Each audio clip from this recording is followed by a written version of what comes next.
Good evening বন্ধু বান্ধৱীসকল। এই ছোৱালীয়ে দেখিছে তাই হেনো ভোক লাগিছে, ভাবিছোঁ ভাত খাবলৈ মন নকৰে, সেই গতিকে ভাত অলপ ভাজি দিওঁ। এয়া মই কাটি ল'লোঁ ধুনীয়াকৈ মটৰ, বন্ধাকবি অকণমান, গাজৰ অলপমান ৰুকি ল'লোঁ আৰু ফুলকবি এটা, মানে এটুকুৰা সৰু টুকুৰা এটা মই কাটি লৈছোঁ। আৰু এয়া দেখিছে কেৰাহী গৰম হ'ল আৰু তাত মই এতিয়া তেল দি পিঁয়াজ অকণ ভাজি ল'লোঁ আৰু তাৰপাছত ভাজিখিনি দি দিলোঁ।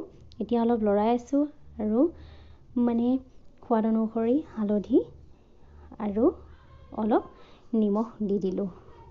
তাৰপাছত এইখিনি সিজিবৰ বাবে অলপ সময় ল' ফ্লেম দি পেলাই 5 মিনিটমান ভাজি ল'লোঁ প্ৰথমে। এয়া দেখিছে ধুনীয়াকৈ, আৰু এয়া ধুনীয়াকৈ ভাজা হৈ গ'ল।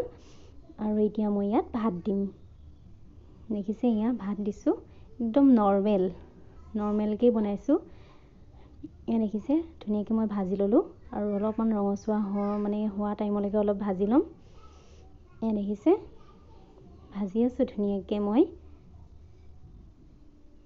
এয়া প্ৰায় হৈ গৈছে আৰু ভাজি।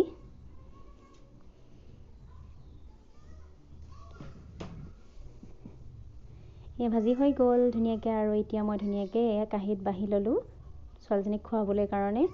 দেখিছে মই এতিয়া এয়া খুৱাব লৈছোঁ, তাই হেনো নিজেহে খাব, মই খোৱালে নাখায়।